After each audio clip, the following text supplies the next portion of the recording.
Hi there, and thanks for joining for my talk today. My name is Tammy Vanderwal. I'm at the University of British Columbia, where I direct the Naturalistic Neuroimaging Lab.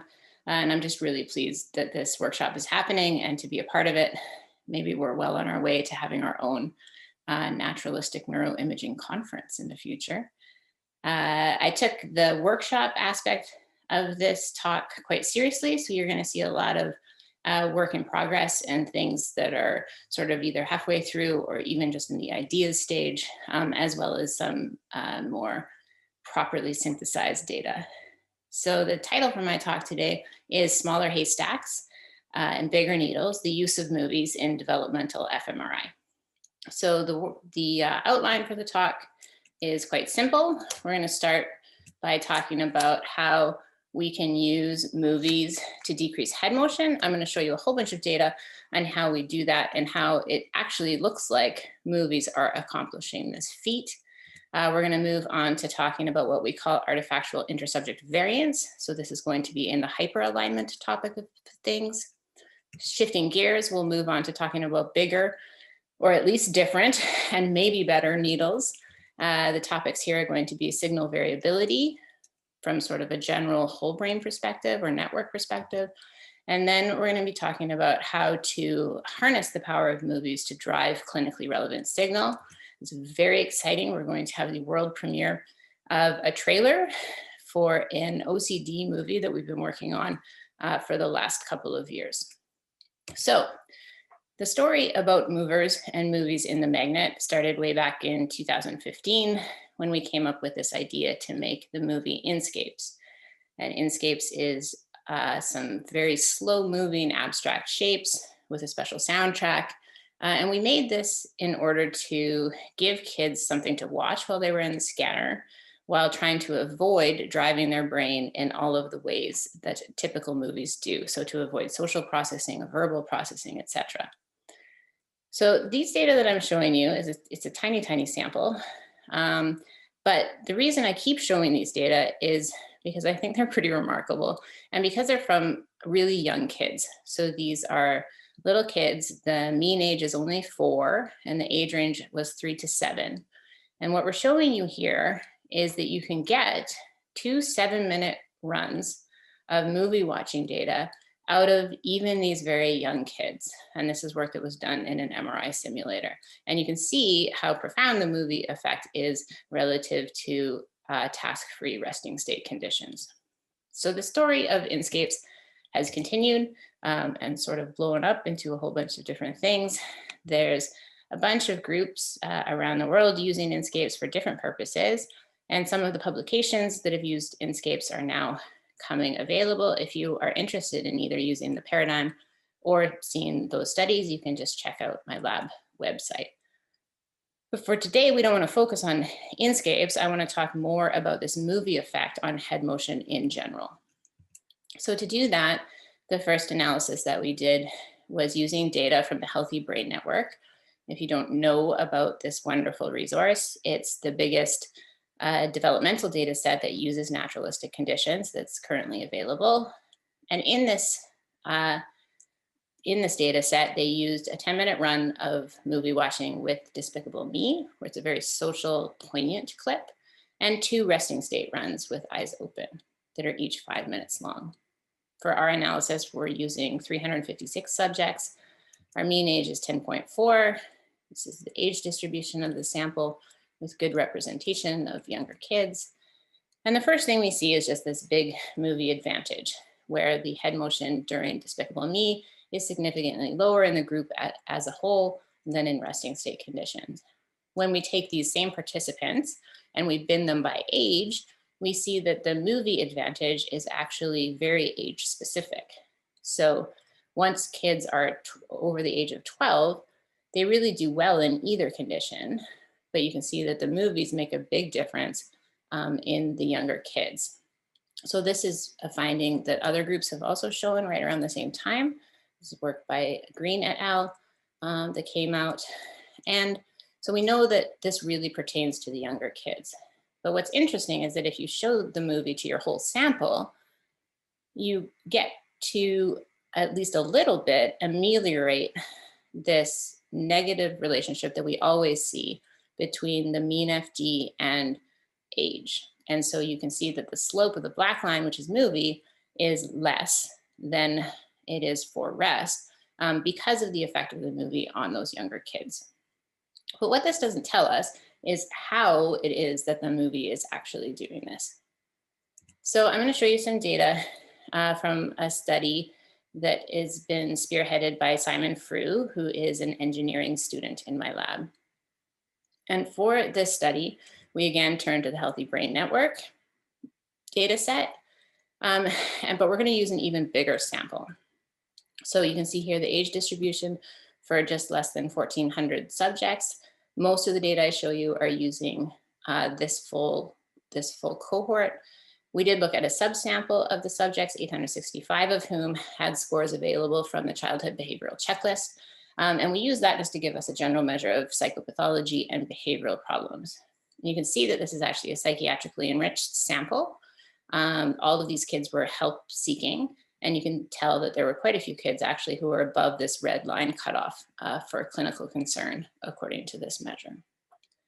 So the condition names that we're going to work with are rest 1 and rest 2, each 5 minutes. And then we do movie H, or movie half, which is the first 5 minutes of the Despicable Me run, just to make that an equitable comparison. And then sometimes we want to know what's happening for the full 10 minutes. And so then we look at movie full. So first, we just see that there are differences in mean frame-wise displacement, both across runs and across conditions. When we're looking at the full HBN 1388, we see our well-known relationship between mean frame-wise displacement and age. We see that holds true both in movie and in rest. Interestingly, a little bit, we see that there's no relationship between mean frame-wise displacement and our measure of psychopathology. So Simon's an engineering student. He came at this idea of head motion and at this idea of this whole study with a very practical mindset. And so one of the things he wanted to do was to be able to compare kids that do really well in the scanner and move only a little bit to the kids who are moving a lot. So he broke the kids up into these different mover groups. So we have the low movers who have a mean frame-wise displacement of less than 0.15 millimeters, the high movers who are greater than 0.3, and then the medium movers who are in between. And these categories were applied separately in each run. So the first thing that we wanted to do was to take just one layer below the frame-wise displacement and look at the motion in space. What types of movement in what planes and what axes are creating this frame-wise displacement that we're seeing. So what you can see here when we look in our low, medium, and high groups is that the low and the medium movers are showing movement that's pretty much dominated by movement in the y-axis. And then things switch when you get into the high movers. And all of a sudden you see that their movement is being dominated by this other pattern with a lot of pitch and some translation in the z-axis followed by the y-axis. So you see this kind of pattern that the triangle goes one way and then it flips the other way for the high movers. Then we took out only the volumes during which participants had spikes in movement. And I think our spike threshold was 0.3 millimeters. And what was interesting is that even when those spike volumes came from the low movers, the medium, or the high movers, they all show this sort of same signature of movement, mostly dominated by pitch and Z movement. So our interpretation of that movement based on where those axes are in space and what we know about the physiology and restrictions of head motion is that problematic head movement in the scanner is coming from what seems like this simple nodding motion. And I think when we say that to anybody who actually scans participants in the scanner, they would say, well, yeah, right? But what's interesting is that it actually, even though head motion itself is such a complex problem, the target for problematic head motion seems to be just this very simple movement. This is true regardless of condition, rest or movie. It's true if you're a low or a high mover. What I'm not showing you, but it's also true whether you are a male or a female as well. So this still doesn't tell us what movies are doing that's particular, right? The movement is pretty much the same spatially in movie and in rest. So we did some analyses in frequency, which I'm not going to talk about. And then we also did some analyses of movement in time. And that's where I think things start to get a little bit interesting. So here we're looking along the x-axis at the entire scan duration. And you can see by looking at the red line, which is the high movers, and a little bit at the blue line, which is the medium movers, that within a run, even when that run is first, and even when that run is only 5 minutes long, we see this linear increase in mean frame-wise displacement. So we're calling this temporal drift in head motion. What's interesting is that when we look in movie, even when the movie is happening way, way into the scanning session, and even when the movie is 10 minutes long compared to 5 minutes long, you don't see that same slope. You don't see that same temporal drift. And so to check, make sure that that's actually statistically significant, we just computed the slope of mean FD for each participant within each run of each condition. And then we can look at those for a cross-condition effect within the movement groups. You can see that within the low and the medium movers, you see a little bit of effect of a condition difference. But then once you get into the high movers, you see this massive effect of condition difference, right? So this is showing that movies have a profound effect on the slope of movement during a run in high movers. Okay, so we talk about this, that movies seem to be able to prevent this temporal drift in head motion, but how do they actually do that? So to try to figure that out a little bit, we created this new measure called Framewise Displacement, Iscs. So typically Iscs during movie watching, we're going to be performing inter-subject correlations using bold signal time courses. And this time we're going to do the exact same thing, except we're going to use your Framewise Displacement time course.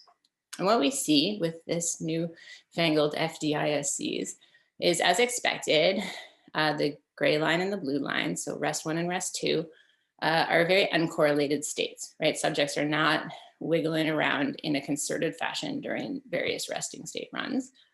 What is interesting is that when we look at movies, we obviously see a different pattern, and we can see that there are times where there is a greater correlation amongst the subjects in their head motion patterns. These are still quite uncorrelated in general, but this difference is actually statistically significant. So this doesn't tell us anything about the head motion during those times. So what Simon did was he just labeled the top 10 peaks, so the top 10 times where the movement was more correlated, and he mapped those and overlaid those onto the Framewise Displacement time course. So those are the colored bars. Then he colored those bars according to whether or not the mean Framewise displacement for that window was either above, which is in red, or below the mean, which is in blue. So what you can see here is that most of the times where the head motion was more correlated across subjects, that those times were occurring during low head motion epochs in the movie. So you can see this a little bit more in like a more straightforward way, I think, if we just plot the ISC FDs on the y-axis with the windowed mean FD on the x, and you can see that when subjects are more correlated, they're also moving less. So then Simon did, as what I'm sure all of you guys watching are asking, is like, well, what's going on in the movie during these blue times? So we can simply look using a reverse correlation approach. These always make me very nervous, especially in a stimulus as rich as this particular cartoon, because there's always something to point to pin your finding on. But in this case, it actually seems pretty sensible and quite consistent. And the times of low motion are typically occurring when something very social is happening, and the director has used all of the tricks, right? So it's zoomed in time. Everything, there's not a lot of local motion, everyone's looking in the same place. So it's a sort of crafted moment of stillness. And interestingly, the two red times where the motion was correlated, but it was above the mean, occurred in the only time where there was something sort of contentious happening. There was an argument happening for the main character. Anyways, my point here, and what I think the data bear out fully, is that movies seem to cause these times of what we're calling stimulus correlated stillness. And that's how they have their effect in lowering mean framewise displacement. So to summarize, problematic head motion seems to be dominated by the simple nodding motion. Movies decrease temporal drift in FD over time. They do this preferentially for high movers, and they seem to do this by evoking these times of stimulus correlated stillness. In developmental studies of functional connectivity, using movies because of this has shown to be quite helpful. So you can see these are a bunch of studies using movies, and they're doing so in really young kids. So we're able to now track developmental changes in functional connectivity and to ask different questions about functional connectivity in these young kids. Our sample sizes are getting up there, which is great. And this is where I actually think the real money is, and that going forward, the disadvantage of movie watching, especially based on what I just showed you, is that we can use these movies for longer runs than we actually think we can in little kids. I think we got very scared appropriately because of resting state and how much of a problem it was with young kids. The story with movies looks to be very, very different. And I think we can leverage that and push that even further than we currently are. So that sort of concludes our talking about the first haystack that we're trying to minimize. And now we're going to move on to haystack number 2. So to introduce this, I want to just review a little bit about what we know about functional brain changes that occur naturally during development. This is a beautiful study done back in 2008. So this is just a normal task-based study with kids and adults. And what Grill-Spector et al. Are showing is that during this task, which was an object and face and place recognition task, is that things change over development and different parts of the cortex are recruited in order to facilitate these different types of processing. So for example, we're just going to follow this green patch in these 5 to 8-year-olds. It's pretty big. So this parahippocampal place area for place recognition. And you can see that if we move up to the 11 to 14-year-olds, all of a sudden this patch is much smaller, and it gets even more smaller throughout development as specialization and specialized regions emerge. So this is a pattern that is very well known to people who study functional brain development in kids. And we often use this language, which was coined by B.J. Casey's group, that this is all about this shift from diffuse to focal activity. We see the same thing if we look at intersubject correlations in movie watching. So this is beautiful work by Morichewski et al. And you can see that when adults and kids are watching the same movie, the intersubject correlations for the kids cover this broad expanse of the cortex. And in adults, it's a smaller expanse and with greater correlations, so stronger correlations in these different regions. So again, it's following that same idea of this diffuse to focal functional brain development. What's interesting and sounds like it's contradicting this pattern, but isn't, is when you look at this from a functional connectivity standpoint, particularly from network development, you see in the seminal work by Damien Farah et al. From 2009, that networks follow sort of the opposite pattern. So they go from these big local networks to becoming these distributed networks. So that's a little bit opposite, sort of, to this diffuse to focal pattern that we saw in the other 2 examples. But taken together, all of these things and all of the studies that have been done resoundingly show that functional brain relationships during healthy development are fluid and they represent a shifting topography in the brain. So this poses a very interesting problem for us when we're doing our studies and we need to project all of the data into a common space, right?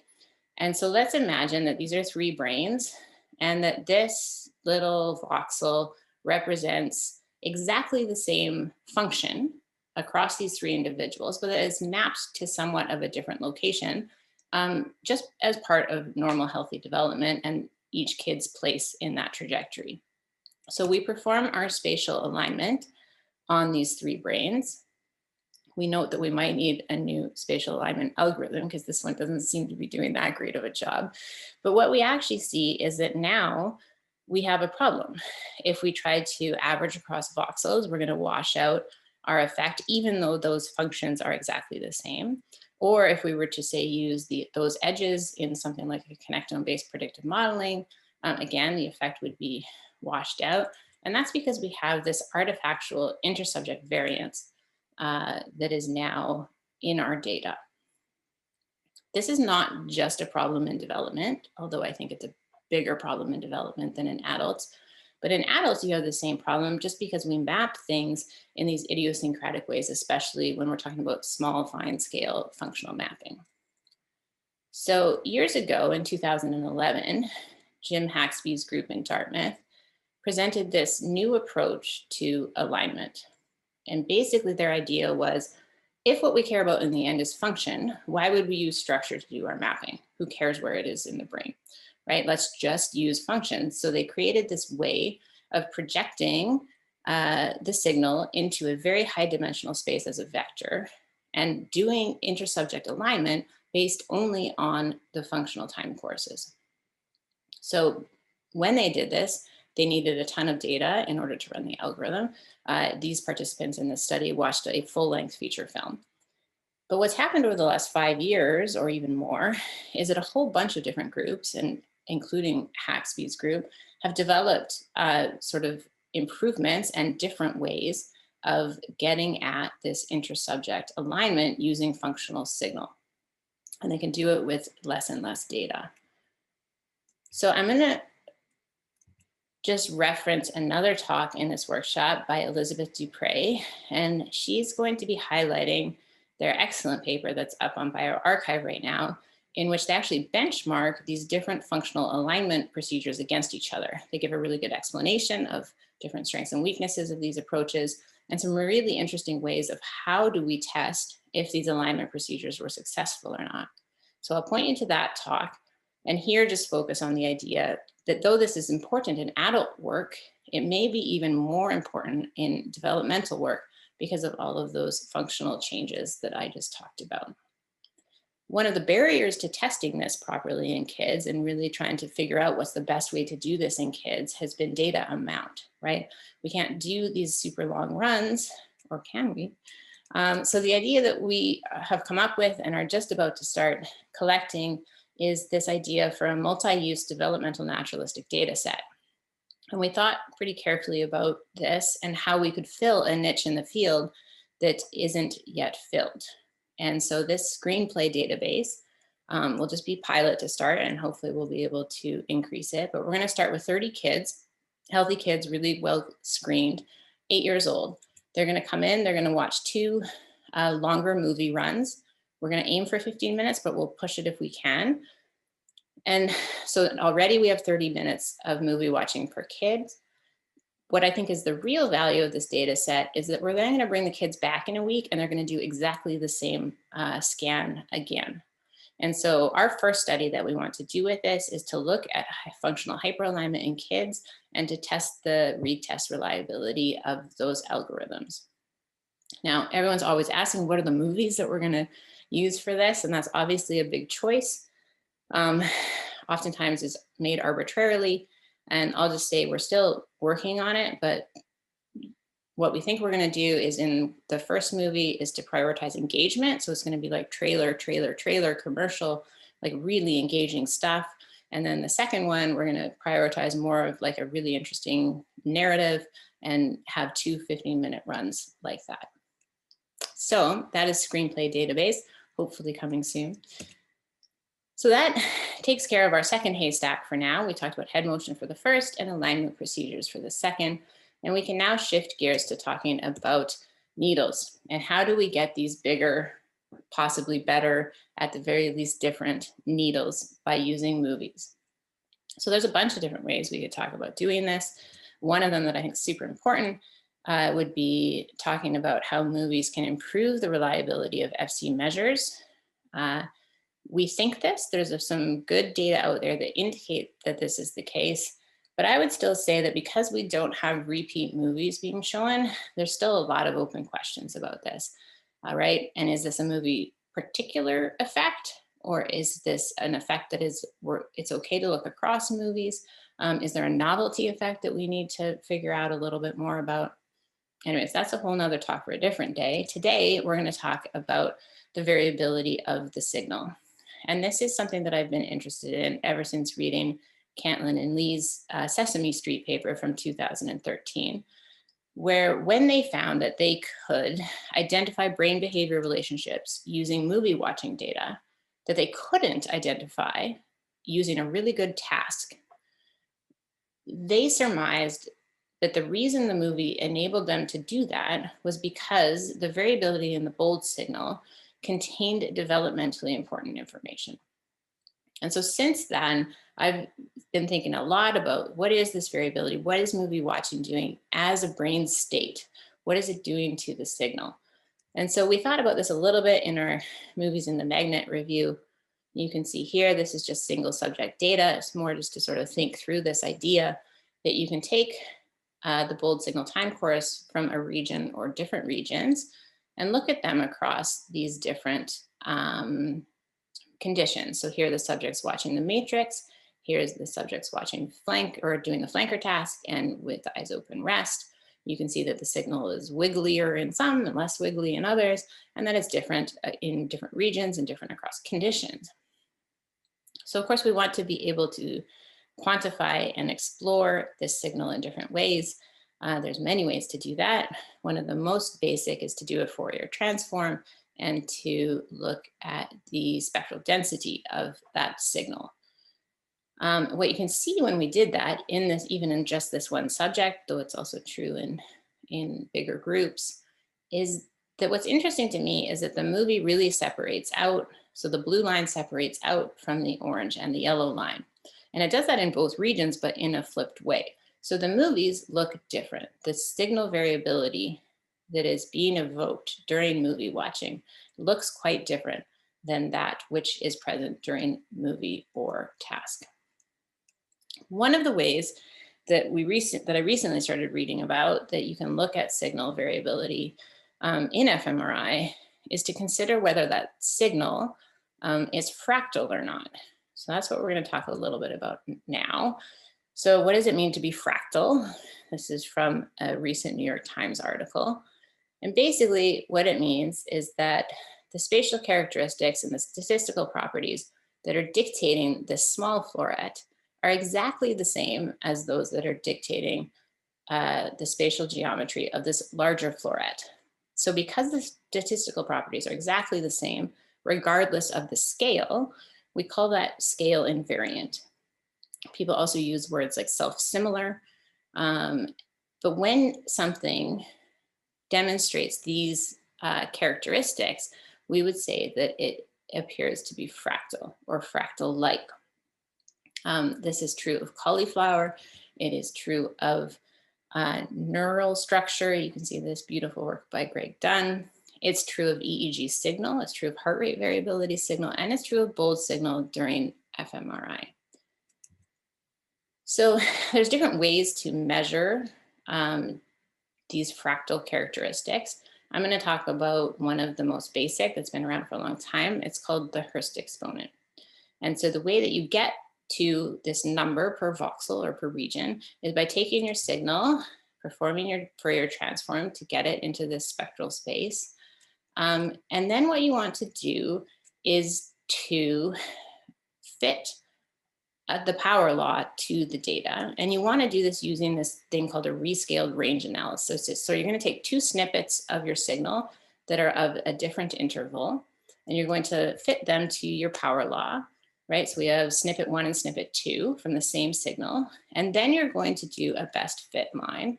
And the slope of that line gives you your scalar, which is your Hurst exponent. Okay, so if your Hurst exponent is greater than 0.5, that is evidence of some sort of self-similarity in your signal, right? Or the scale invariant nature. If it's less than 0.5, it's considered to be an anti-correlated time series. And if you nail it at 0.5, that's what you get if you use white noise. So you can compute this on a voxel by voxel basis. This is really interesting work by Bu He, who was one of the first people to sort of compare Hurst exponent from rest to task. People have also looked at Hurst exponent and shown that it's different from white matter to gray matter. And what this paper shows is that one, Hurst exponent kind of follows variance in general of the signal. So it's higher in rest than in task. Okay. Other papers have also shown that if you increase the difficulty of your task, your H values go lower. And also if you increase the novelty, your H values go lower. Based on that, and kind of in a hurry, we hypothesized that because movie is such a robust task state, it's highly novel, you're processing all sorts of things at the same time, dynamically in complex ways. We thought of that if this is a really robust task state, then the H values should be even lower for movie. We actually thought that they would be radically different than both rest and task. So that was our hypothesis. And in order to test that, this is work being spearheaded by Olivia Campbell, who's a master's student at UBC. She is in Alex Weber's lab, with whom we're collaborating on this project. So what Olivia did was she started working with the wonderful HCP 7 Tesla movie data set. And we picked out 72 participants who gave us no mean difference in head motion between movie and rest, because obviously that's our main comparison of interest. And so we wanted to leverage as much of the data as we could. So what I'm going to be showing you when I show you rest data is actually concatenated across all 4 runs of rest, and the same for movie. So it's almost an hour of data per condition per subject. And so when we do this at the voxel level, this is what we find. So you can see already that the H values look different across condition. So for example, in the visual cortex, you can see this part, probably also differences here in primary somatosensory cortex.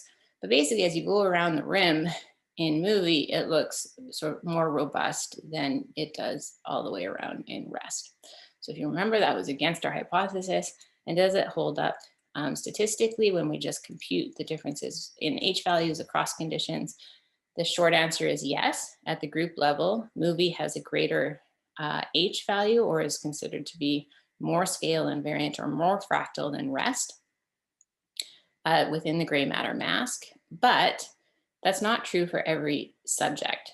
So you can see the black lines show you when there's a participant who's actually going against that trend and who has a higher value for rest than for movie.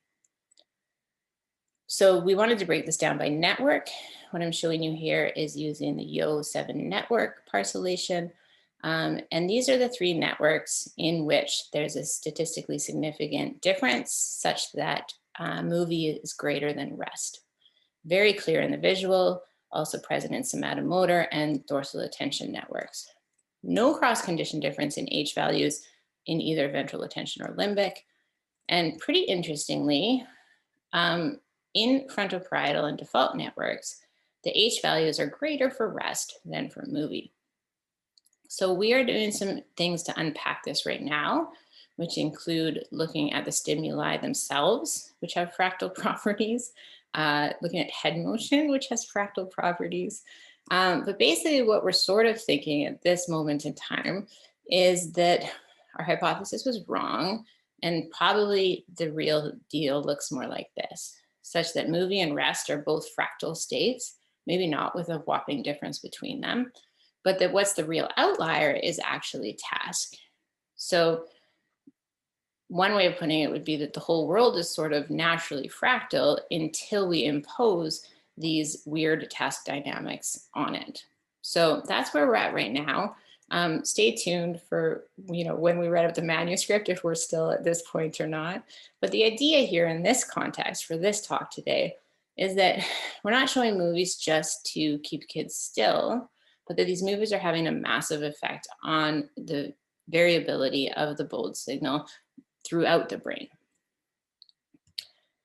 What I want to talk about now is how we might intentionally and specifically leverage that, how we can use movies to get us better signal, bigger needles. So this is vintage, a slide that I've been showing for years. So this is our fine volunteer who's about to undergo a cardiac stress test. We want to study the signal coming from this organ, both at rest and while we tax it. We want to drive the organ function so that we can see important signal changes, right?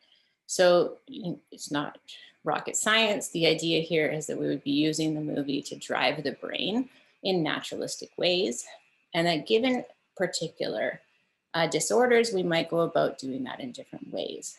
So in this final leg of the talk, I'm going to be presenting to you work from a project, and I'm really happy to be collaborating with Dr. Evelyn Stewart, also at UBC, where she runs the provincial OCD program and has built up this great program that integrates research and clinical care for kids with OCD.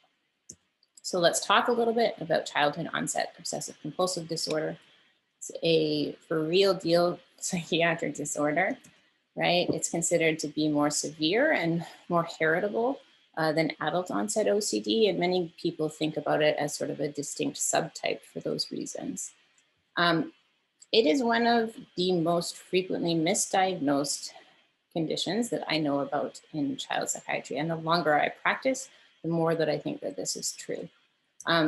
Also, in addition to being misdiagnosed, the diagnosis is often really delayed. And you'll talk to kids who finally get diagnosed, and then you hear about how long they have been having their symptoms. Part of the reason for this is another hallmark of the disorder, which is clinical heterogeneity. And I always laugh when we talk about that in psychiatric disorders, because every single psychiatric disorder is marked by massive clinical heterogeneity. But this one is actually, I think, really particular, and the ways that it's heterogeneous make a big difference for how we try to study it. So let's talk about that a little bit. So there are multiple symptom domains in OCD, right? In addition to having both obsessions, which are internal, and compulsions, which are these external behaviors, we also have these different symptom domains. So the first one we'll talk about is contamination, especially in the age of COVID. We could think about this quite a lot. But for these kids, the world is just an unsafe place, right? The things that normally keep, the laws of nature that keep things separate, the laws of nature that keep things safe don't exist for these kids, right?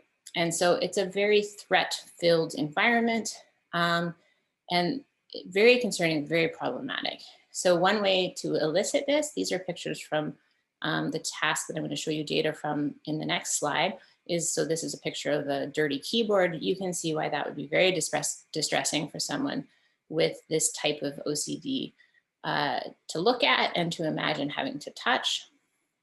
But for some kids, even if they have contamination symptoms, that would be totally fine. But a doorknob would be hard for them. So the need for symmetry, sometimes we also talk about this as this need for just right, of getting things to feel just right. So I could show you a picture of crooked lines, but this kind of, I think, undersells how difficult this symptom domain is. For these kids, these rules need to be held up. They need to do these things. They need to keep these patterns intact, oftentimes just to prevent profound disgust and distress in themselves. But there's also this magical thinking element that goes with it, where if they don't do these things, literally something bad is going to happen, or their grandfather's going to die, or something like this. So it's this very difficult, thorny, conflictual way to live in the world and to try to navigate. So that's need for symmetry, or the just right feeling. Finally, and this is the one that I think is actually most underappreciated in our sort of cultural understanding of OCD, but is maybe the most common symptom domain, are intrusive or harm-related thoughts. So a way we could try to elicit this would be to show a picture of a knife, right? These kids are often plagued by these recurrent intrusive thoughts that are entirely incongruent with their own personality, their own moral sense, right? So they'll have these graphic pictures of themselves doing something horrible that they would never do, but yet they keep having these thoughts. They're also, sometimes we call them forbidden thoughts. They'll have to do with things like religion or sexuality. And they can be super embarrassing. So kids are very ashamed and very unwilling to talk about these things because they think it's just them having bad thoughts, right? So this is a really broad range of different cognitive and emotional processes that I just described. So it's incredibly heterogeneous across the board. And then you have kids who maybe don't have any of one of these domains and have a whole bunch of another one. Anyways, you see why this starts to be problematic from a research perspective. So this is behavioral data from an fMRI study that used pictures like what I just showed you to try to elicit symptoms in the scanner. So here are their symptom domains on the x-axis. Each bar is a picture within that domain. And the black bars are showing you the images for which the OCD distress level was significantly higher than the healthy controls. And what's really interesting here is that this task really only worked, and it kind of only barely worked, in this just right symptom domain. In the other ones, the task did not have discriminative validity, even at the behavioral level, between OCD and non-OCD, right? And so this is tough stuff. Different groups have tried to get at this in creative ways. This is a study from '96 where participants in the magnet were holding a towel and they were told that the towel was either dirty or clean. Two more recent studies where participants actually took photos in their own environment of the things that caused them distress, and then they were showing those photos within the scanner. So you can imagine that that would probably be quite powerful, also tricky to handle some of the confounds, and necessarily, from a practical standpoint, the ends are quite small in these studies.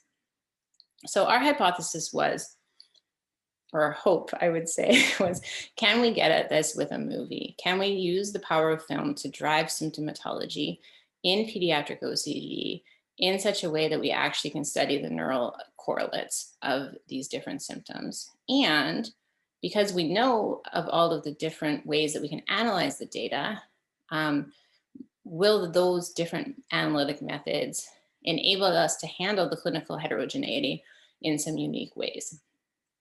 So we came up with this idea for this movie. The goals were to produce something that has discriminative validity, right? So we didn't want to go over the top. We don't want to gross everybody out. So we wanted to just sort of gesture towards these things that would be problematic for people who have OCD and not for those who don't. We also wanted to equally represent symptoms across the domains, including that really tricky one about intrusive thoughts, right? So how do you do that with film?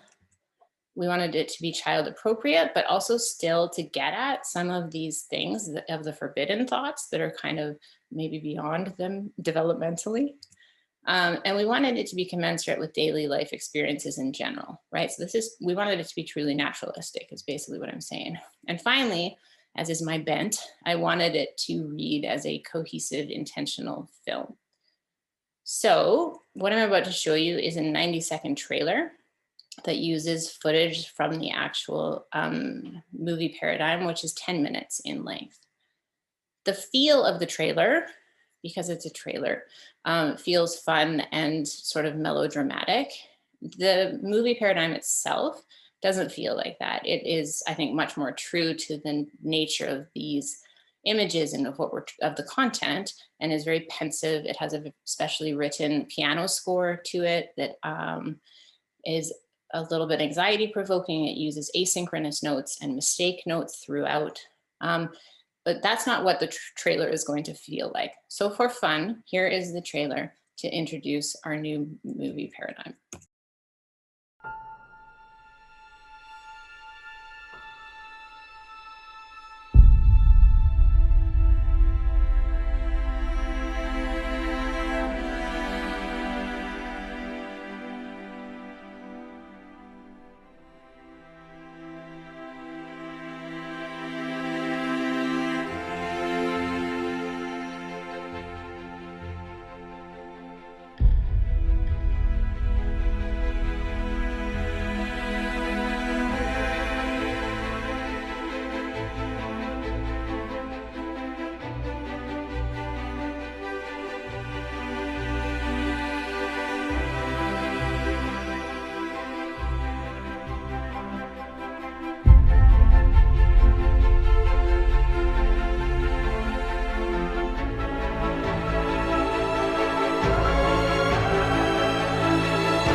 Okay, so the plan for this 10-minute full version of the movie is to do an online behavioral study to first validate the discriminative aspects of it in OCD versus healthy control, with a primary outcome of distress ratings, and then to do a pilot scanning study with OCD and non-OCD participants. And of course, we'll be releasing that for public use, or at least research use, as soon as we have the data to justify that. So that brings us to the end of the talk. To summarize, we first talked about the use of movies to create smaller haystacks. And we focused first on the use of movies to decrease head motion, and showed again that movies significantly decrease head movement, that they do so particularly under the age of 10 to 12, that they do so by decreasing a temporal drift in the mean framewise displacement that occurs naturally during a run. And that the way that it does this is by evoking these times of stimulus correlated stillness. Because of this, we can use movies to increase run length, even in kids. And we can enable different types of analyses, such as those used in different functional intersubject alignment procedures. And our hypothesis here is that these may be of outsized help in pediatric fMRI. And I talked a bit about our new database that we're going to start collection for called Screenplay that will help with hopefully these and other analyses. Moving on to bigger needles, we talked about the fact that movies evoke bold signal variability in potentially unique ways. We showed some data that indicate that the bold signal is more fractal during movies than it is during resting state. And then we talked about the fact that movies can be used to drive symptom-specific processes, and that this might be especially important in psychiatric disorders where these symptoms are very complex, higher order, sort of very human things that regular tasks aren't going to get at. Finally, the analyses that we can do with this rich movie watching data may help us to handle the clinical heterogeneity in some of these samples. So thank you for sticking with this to the end. I would like to particularly thank my developmental lab at BC Children's Hospital and at UBC. In addition, all of the collaborators. It's an amazing thing to have a network of experts to whom you can reach out. And these people that are listed seriously gave actual information and answered questions for the stuff that you just saw. And then of course, for the funding sources that make this work possible. So thank you very much for your attention and for participating in this workshop. And I'm really looking forward to the roundtables where we can talk and debate and get into some of these issues in more depth. Thanks very much.